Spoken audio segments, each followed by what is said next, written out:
Hi guys, welcome to our channel. I'm Riaan from Bulldog Abrasives. Today we'll be showcasing our wire brush range. So we do the two ranges of wire cup brushes. Currently we do the knotted and the crimped.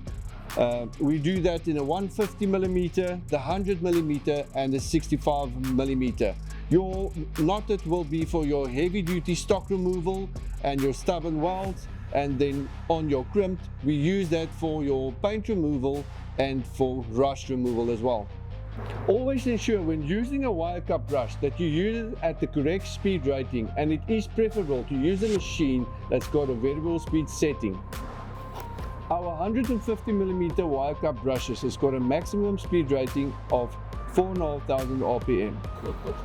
Our 100mm wire cup brushes has got a maximum speed rating of 8,500 RPM. Our 75mm wire cup brushes has got a maximum speed rating of 12,500 RPM.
As you can see, the Bulldog wire cup brush and wire brush range is so versatile in every sector of the market. Can be used in industrial, can be used in DIY and also in woodworking. Thank you for joining us. If you like this video, please remember to give us a like and subscribe. See you next time.